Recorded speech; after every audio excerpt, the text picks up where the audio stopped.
जम्मू कश्मीर के पीएचई विभाग में ऐसा क्या हुआ जिसके चलते chief secretary doctor Arun Kumar Mehta ने यह कहा कि 2 लाख से ज्यादा काम जम्मू कश्मीर में ऐसे हुए हैं जिनकी टेंडरिंग नहीं हुई, बिना टेंडरिंग के काम करवाए गए, करोड़ों रुपए के काम हुए और ये सारे काम इस तरीके से हो रहे थे जैसे विभाग खुद ही मालिक हो, विभाग खुद ही मजदूर हो, विभाग सब कुछ खुद कर रहा था।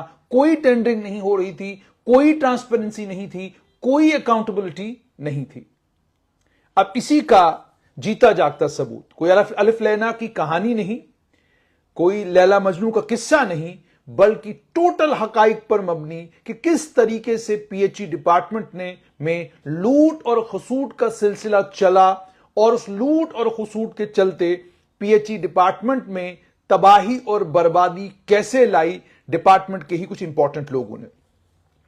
बात करेंगे water supply scheme Bakshi Nagar, Shaktinagar, Rajpura area, greater Jammu का बहुत पुराना किस्सा है ये।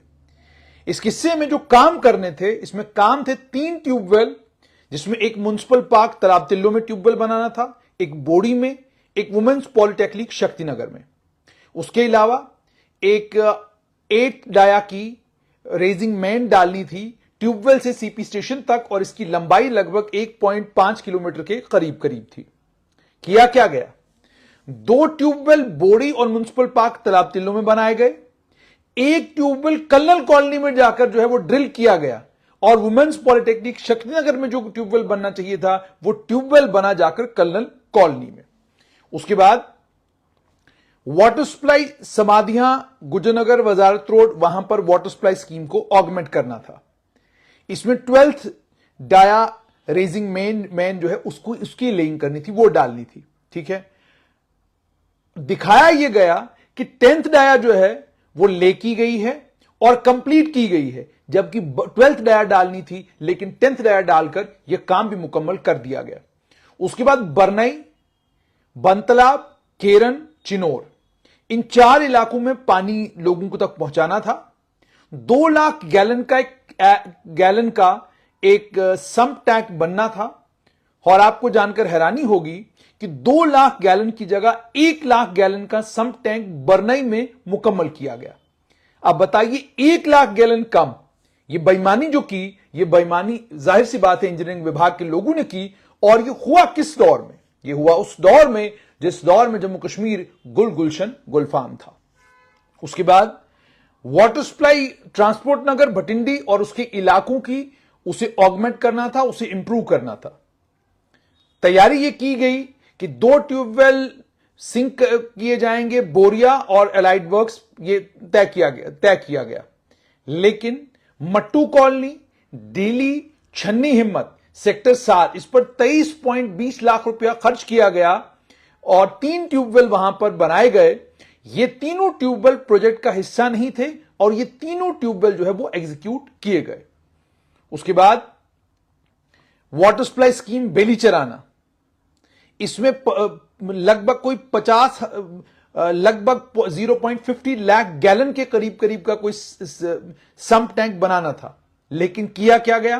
कोई काम सम्प टैंक के लिए किया नहीं गया और पंप रूम जो है वो बेलीचराना में प्रोजेक्ट के काम के बाहर जो है वो बनाया गया।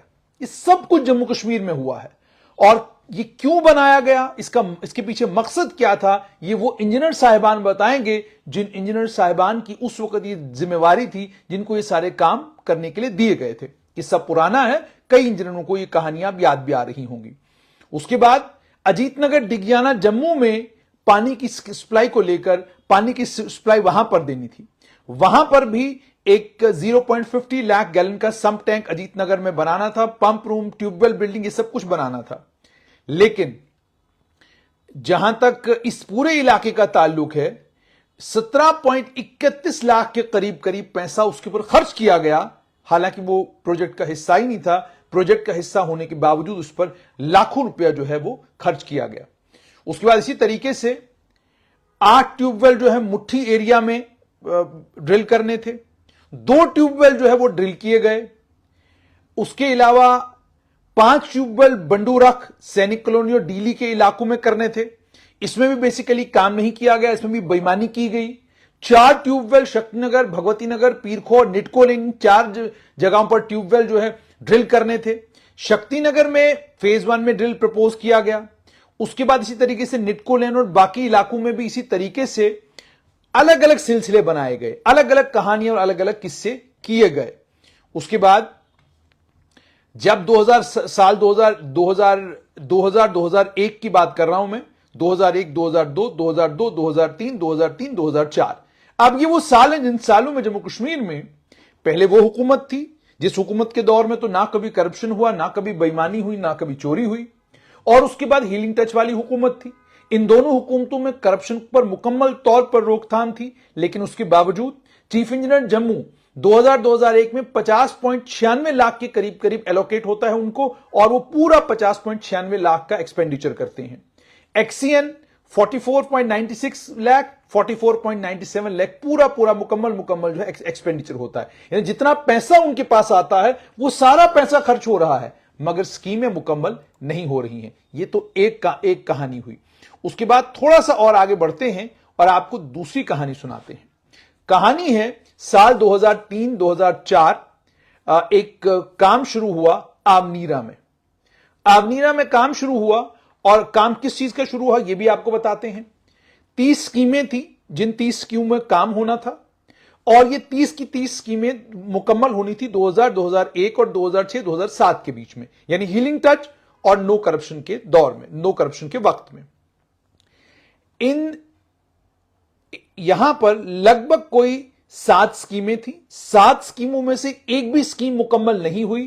कारण किसी जगह गांव वालों का और गांव वालों का और पीएचई गांव वालों का झगड़ा था पानी के सोर्स के ऊपर, किसी जगह जमीन का झगड़ा था, और सैदगढ़ में वहां पर उन्होंने कहा जी 655 एकड़ के करीब करीब जो जमीन है वो सैराब होगी, इससे बहुत फायदा होगा लोगों को। 66.20 लाख के करीब करीब का ये प्रोजेक्ट था।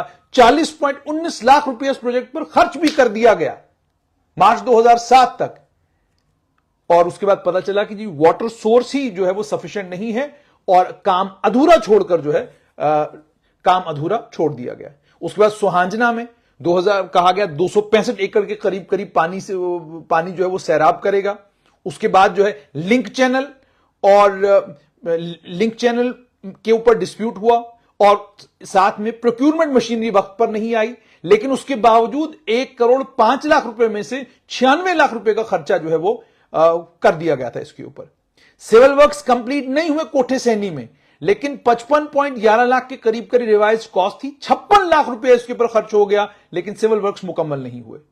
उसके बाद गोड़ापट्टन में 74.58 लाख के करीब करीब एस्टिमेटेड कॉस्ट थी एक प्रोजेक्ट की। 1998-99 में प्रोजेक्ट शुरू हुआ। 2001 में जाकर कहा गया इसकी ड्यू डेट ऑफ कंप्लीशन थी। नॉन अवेलेबिलिटी ऑफ फंड्स के कारण प्रोजेक्ट को अबंडन कर दिया गया, लेकिन खर्चा हो चुका था इसके ऊपर भी 98.03 लाख के करीब करीब। तो 4.27 करोड़ रुपया खर्च करने के बावजूद कोई फायदा 7 स्कीमों में नहीं हुआ। तो 4.27 करोड़ रुपया गया कहां? ये 4.27 करोड़ रुपया किसकी जेब में गया, क्यों गया? मुझे लगता है इसके ऊपर भी जब बात होती है तो इस अपने दौर अपने वक्त की बात भी करनी चाहिए कि भाई हमारे दौर और हमारे वक्त में क्या कुछ हुआ। 2003 से लेकर 2008 तक हीलिंग टच के दौर में 42 स्कीमें जो थी वो अंडर एग्जीक्यूशन थी। केवल 12 स्कीमें जो है इस पूरे पीरियड में कंप्लीट हुई, और बाकी 30 स्कीमों में से 19 स्कीमों में बार बार कभी डिजाइन चेंज होना तो कभी अलाइनमेंट चेंज होनी, ठीक है। और उसके बाद काम बिल्कुल स्लो पेस पर। उसके बाद अचानक उस काम के बीच में कोई एक नया काम निकाल लाना, और नया काम इसलिए निकाल लाना ताकि एस्टिमेट और बढ़े। अगर पहले यह काम 4 करोड़ का था 14 का हो जाए, 14 का था तो 28 का हो जाए, 28 का था तो अब 56 का हो जाए। इस तरह की प्लानिंग और इस तरह की स्कीम करके आगे बढ़ने का काम करना। अब इसमें भी मैं आपको बताऊं, लेथपुरा की जो इरिगेशन स्कीम थी, पुराने दौरों के जितने भी लीडरान रहे हैं, लेथपुरा की स्कीम की मैं बात करूंगा। लेथपुरा की 1973-74 में यह स्कीम जो है वो शुरू हुई। 1977 में जाकर इस स्कीम को मुकम्मल होना था, लेकिन यह स्कीम मुकम्मल हुई 2006-2007 में आकर, यानी 31 साल के बाद लेथपुरा की लिफ्ट इरिगेशन स्कीम जो है वो मुकम्मल हुई। एस्टिमेटेड कॉस्ट थी 2.70 करोड़ जिस समय स्कीम के ऊपर काम शुरू हुआ, और जब मुकम्मल हुआ तो 9.88 करोड़ रुपया जो है इसके ऊपर खर्च किया गया। क्यों स्कीम मुकम्मल हुई वक्त पर?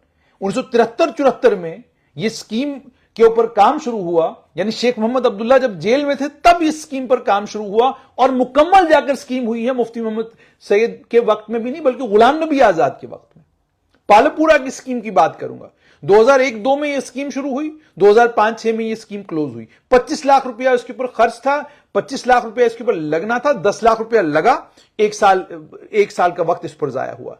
उसके अलावा थोड़ा सा और आगे बढ़ते हैं, कई और स्कीमों के नाम है मेरे पास, इस्माइलपुर, अकालपुर, शेरी पलाई, ललियाल, सैदगढ़, सोहांजना, कोठे सैनी, कितनी स्कीमों के मैं नाम लूं। अच्छा, जैसे मैं आपको बताऊंगा कि एक और बड़ी इंटरेस्टिंग स्कीम है, वो स्कीम थी त्राल की। 1979 में यह स्कीम शुरू हुई और मुकम्मल हुई 2004-5 में जाकर।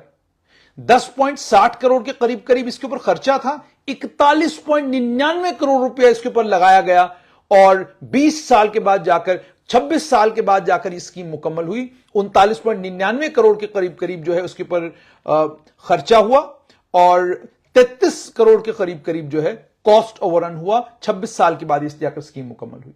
रफियाबाद लिफ्ट इरिगेशन स्कीम 1984-85 में कंसीव किया गया स्कीम को, मुकम्मल हुई जाकर 2007-8 में।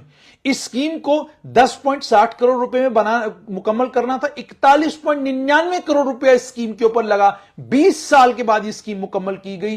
कौन सी जादू की छड़ी थी जो घूम नहीं रही थी जिसके चलते यह स्कीम इतनी डिले हुई? उसके बाद राजपुरा की स्कीम 1979 में इस लिफ्ट इरिगेशन स्कीम शुरू हुई, 2006-7 में जाकर इस स्कीम मुकम्मल हुई। जिस स्कीम पर केवल 2.13 करोड़ खर्च होना था, उस स्कीम पर लगे 29.32 करोड़ रुपए, यानी 27.19 करोड़ के करीब करीब एक्स्ट्रा खर्च हुआ इसके ऊपर। 26 साल के बाद यह स्कीम मुकम्मल हुई। उसके बाद एक और स्कीम थी निकोवाल, इस पर 1.14 करोड़ ओरिजिनल खर्चा था, यह जाकर 1.43 करोड़ के करीब करीब चला गया। चलिए शुक्र है किसी एक स्कीम में तो पैसे कम बर्बाद हुए। 1995-96 में यह स्कीम शुरू हुई, और मार्च 2008 में गुलाम नबी आजाद के वक्त में यह स्कीम जो है वो मुकम्मल हुई। अब इसका मतलब साफ तौर पर यह है कि जब थोड़ा सा पीछे खंगालने लगते हैं तो समझ में नहीं आता कि जब तो टेररिज्म था, मिलिटेंसी थी, तब समझा जा सकता है कि उसके कारण परेशानियां थी और स्कीमें मुकम्मल नहीं हो रही थी। लेकिन जो स्कीम 1970 की दहाई में शुरू हुई, 99 तक मुकम्मल नहीं हुई। जब तक आतंकवाद घाटी में नहीं है, उसके बाद तो बहाना ही था कि जनाब यहां तो आतंकवाद है, काम होता ही नहीं है। उसके बाद इसी तरीके से अगर कई और स्कीमों की मैं बात करूं तो हर स्कीम में आपको यही पता चलता है कि करोड़ों रुपया जम्मू कश्मीर की सरकार ने इन स्कीमों के ऊपर खर्च किया। करोड़ों रुपया खर्च करने के बावजूद ये स्कीमें वक्त पर मुकम्मल नहीं हुई, और वक्त पर स्कीमों के मुकम्मल ना होने की वजह से करोड़ों रुपया स्टेट एक्सचेकर का जो है वो तबाह और बर्बाद हुआ। अब सवाल यहां पर यह पैदा होता है, जहां पर इतने करोड़ खर्च करने के बावजूद जम्मू कश्मीर की सरकार को मिला ठेंगा, जम्मू कश्मीर की सरकार को मिला कुछ भी नहीं, वहां बड़ा सवाल यह पैदा होता है कि क्या आज एंटी करप्शन या करप्शन के ऊपर वो लोग बात कर सकते हैं जिनके अपने दौर की कहानी आपने मेरी जुबानी सुन ही ली है।